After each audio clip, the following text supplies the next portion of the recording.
lagi di mata kuliah berpikir komputasi. Hari ini materi kita tentang model and evaluation solution.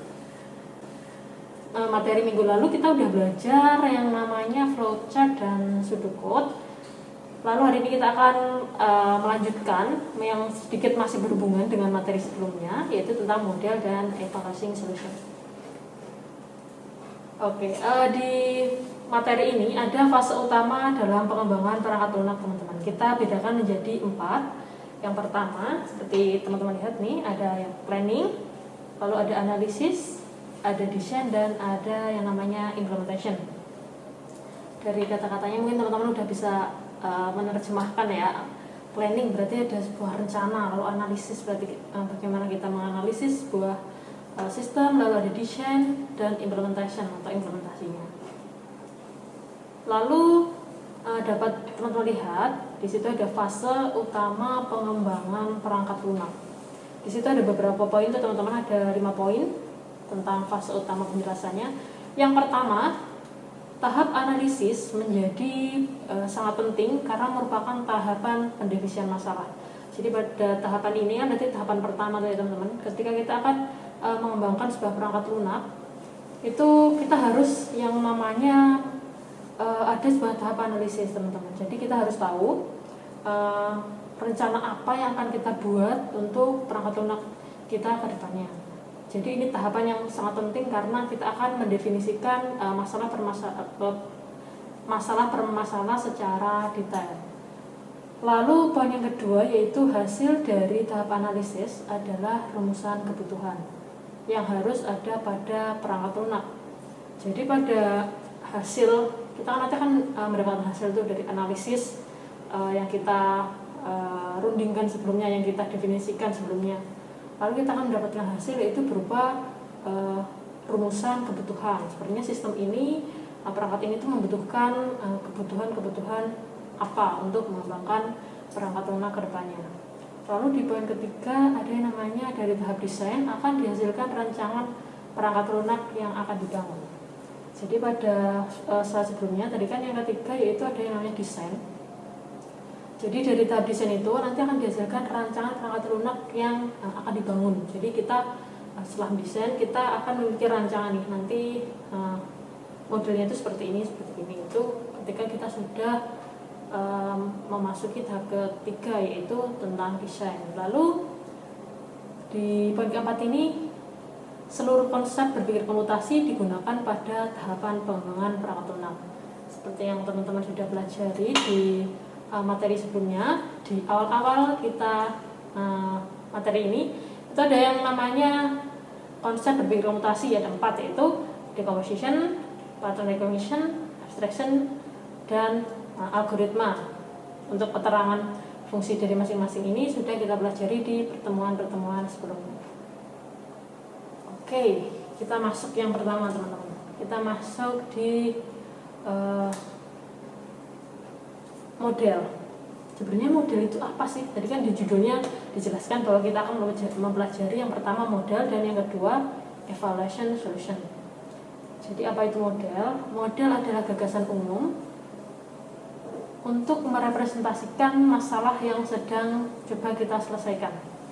Model ya berarti gagasan umum, gambaran umum tentang masalah yang akan kita selesaikan gitu ya. Nah, coba teman-teman resapi dulu kata-katanya. Gagasan umum tadi ya, model adalah gagasan umum. Pada software engineering, proses abstraction diperlukan untuk menghasilkan sebuah model. Abstraksi memungkinkan komunikasi yang lebih ringkas. Software engineer menggunakan abstraksi yang membantu proses pemecahan suatu masalah. Next, ini contoh bagaimana kita membuat model.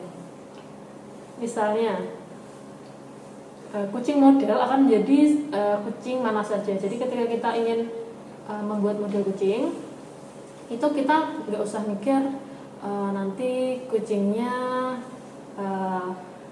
mungkin bulunya tebal atau ekornya panjang pendek. Kita belum berpikir sampai situ. Jadi kita hanya berpikir modelnya aja. Kucing itu bentuknya seperti ini, punya ekor, punya mata, punya bulu, dan lain sebagainya. Lalu contoh lain begitu pula ketika kita akan memanggang kue teman-teman. modelnya tidak akan menjadi kue yang spesifik. Kita nggak akan mikir itu kue bolu atau kue tart atau kue ulang tahun dan lain-lain, tapi kita mikir aja nih bahwa kue itu terdiri dari bentuknya kue itu seperti itulah, intinya seperti itu. Next, ini contoh model. Contohnya luas lingkaran. Arsitek sering menggunakan model fisik bangunan mereka untuk menyoroti estetika struktur dari eksteriornya. Yang ketiga, pembuatan film menggunakan papan cerita untuk membuat model film dalam hal adegan terpisah. Biasanya kan ketika kita ingin membuat sebuah film ada yang namanya storyboard. Itu adalah model-model yang perlu kita rancang sebelum membuat sebuah film. Lalu begitu kita memiliki model masalah, kita kemudian bisa merancang sebuah algoritma untuk menyelesaikannya. Kan kita udah tahu gambaran umum atau model dari apa yang ingin kita buat, maka kita dapat melanjutkan ke proses yang selanjutnya, yaitu algoritmanya. Lalu menurut teman-teman nih, sebenarnya seberapa penting atau seberapa manfaatnya adanya model ini? Jadi seperti yang ada di slide, dijelaskan bahwa manfaat model di situ di bold ada kata-kata sangat penting ya. Berarti model itu sangat penting dalam kita mengembangkan sebuah perangkat lunak. Dalam dunia perangkat lunak, model merupakan hal yang sangat penting sampai pada akhirnya dapat menghasilkan perangkat lunak yang berkualitas. Model ini sangat penting ya. Oke, ini contoh-contohnya. Oke, kenapa kita harus membuat model? Di gambar situ dijelaskan tuh ya, ketika kita sudah mungkin mempunyai konsep di pikiran kita tapi kadang apa yang ada di pikiran kita dan yang diterjemahkan oleh programmer itu bisa saja berbeda gitu. Itu contoh gambar pertama, yaitu how to customer explain. Jadi klien itu sebenarnya punya konsep seperti A gitu. Lalu how to project leader understood it. Jadi ternyata project leadernya itu memahaminya seperti di gambar kedua ini gitu. Padahal customer explain kan tadi kliennya pengennya seperti ini, tapi ternyata yang dipahami oleh project leader atau pemimpin project itu adalah beda dengan customer explain-nya. Lalu yang dipahami oleh analisis desainnya juga berbeda lagi, programmernya menuliskan programnya juga berbeda lagi, lalu bisnis konsultannya dia mendeskripsikannya itu juga beda lagi teman-teman. Makanya diperlukan dulu 4 tahapan tadi yang sudah kita sebutkan di slide pertama, agar antara klien, lalu project leader, analisis desain, programmer, bisnis konsultan, dan semua pihak itu satu pikiran tentang bagaimana project yang akan kita buat agar keinginan customer dapat terpenuhi, agar tidak terjadi miskomunikasi antara customer dan project leadernya. Lalu ada beberapa model di sini yang akan kita gunakan teman-teman sebelum kita merancang sebuah perangkat lunak ataupun sistem. Yang pertama ada yang namanya flowchart, yang kedua ada IRD, ada use case diagram, ada activity diagram, class diagram, dan lain-lainnya. Di flowchart diagram itu kita sudah belajar di minggu kemarin, udah kita jelaskan apa itu flowchart. Mungkin di mata kuliah algoritma pemrograman teman-teman juga udah belajar apa itu flowchart. Lalu yang akan kita bahas hari ini berarti yang belum ya, yaitu IRD, use case, activity, dan class diagram. Yang pertama akan dijelaskan adalah mengenai use case diagram. Use case diagram adalah teknik untuk menggambarkan sistem-sistem perangkat lunak atau cara interaksi antar pengguna dengan sebuah perangkat lunak. Oke ya, jadi use case itu teknik untuk menggambarkan sistem-sistem dari perangkat lunaknya. Dua komponen utama use case diagram adalah ada yang namanya aktor dan ada juga yang namanya use case. Itu dua komponen utama yang ada pada use case. Oke. Ini kemarin kalau flowchart kan teman-teman udah tahu tuh kalau persegi panjang fungsinya buat apa, start simbolnya apa. Kalau ini simbol-simbol yang ada pada use case diagram. Ini tadi ya, yang pertama ada yang namanya aktor. Aktor itu gambarnya seperti manusia nih. Apa fungsinya? Fungsinya yaitu menspesifikasikan himpunan peran yang pengguna mainkan ketika berinteraksi dengan use case. Lalu ada yang lain-lain juga itu. Tadi yang penting komponen utama kan aktor dan use case. Kita baca di poin 6 nih. Use case adalah deskripsi dari urutan aksi-aksi yang ditampilkan sistem yang akan menghasilkan suatu hasil yang terukur bagi suatu aktor. Oke, nanti yang lain silakan teman-teman baca-baca sendiri. Lalu ini contohnya, contoh dari penerapan simbol-simbol di diagram use case. Berarti ini apa nih? Yang ini yang di customer itu berarti dia adalah aktornya. Kalau yang di dalam kotak itu kan ada cek status, ada place order, ada fill order, ada establish credit dan lain-lain. Itu berarti yang dinamakan use case-nya. Berarti ini adalah contoh use case ketika di telepon katalog telepon. Di customer, lalu ke cek status, lalu sampai di sales person, site shipping atau penjualnya, dan supervisor pemimpinnya. Ini silakan teman-teman dilihat dulu untuk contoh penerapan diagram use case. Ini juga contoh lain penggunaan ATM teman-teman. Nanti kalau membangun perangkat lunak, biar user itu tahu bagaimana alur dari sistem yang teman-teman buat, maka dibuatlah use case diagram ini. Ini contoh alur penggunaan sistem yang teman-teman buat, misalnya membuat online ATM system ya. Itu dari nasabah, lalu dia memasukkan PIN, mengecek saldo, lalu diproses di sistem core banking dan lain-lainnya. Ini juga contoh diagram use case yang lain. Nanti silahkan teman-teman baca lagi. Lalu kita masuk yang namanya activity diagram. Activity diagram merupakan rancangan aliran aktivitas atau aliran kerja dalam sebuah sistem yang akan dijalankan.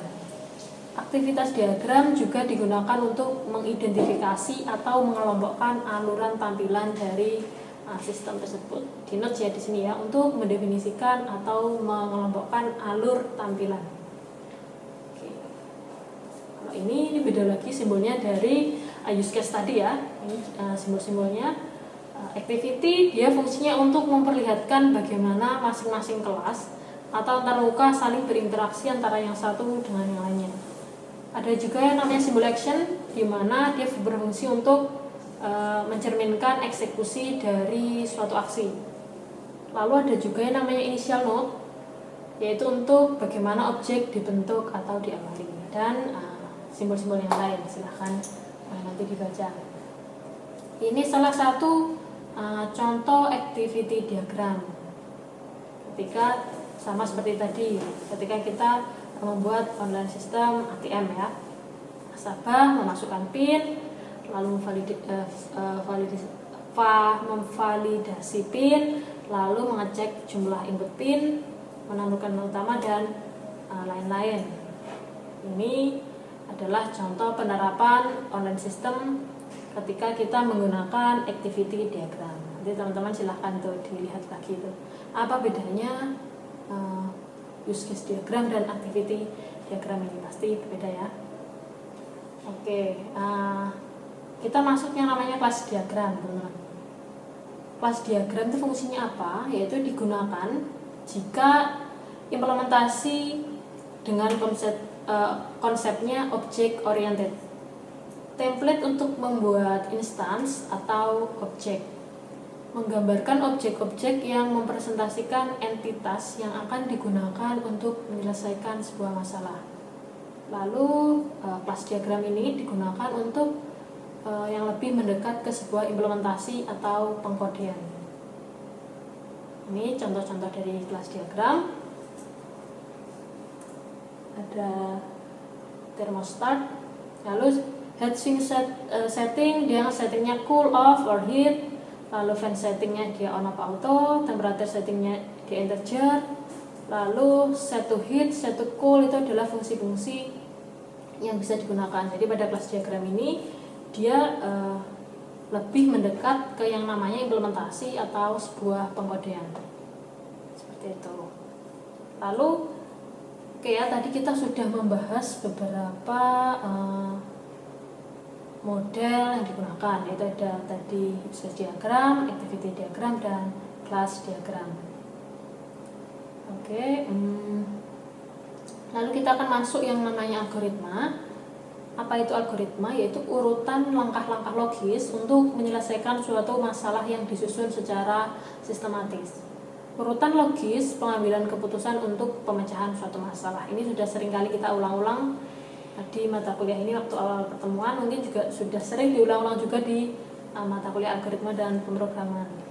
Itu fungsi atau definisi dari algoritma pemrograman. Untuk mempresentasikan algoritma itu kita kemarin ada dua teman-teman, yang namanya pseudocode dan flowchart. Ini tidak perlu kita ulangi ya untuk penjelasannya karena baru minggu kemarin. Nanti dipelajari lagi slide yang sudah di-share kemarin. Lalu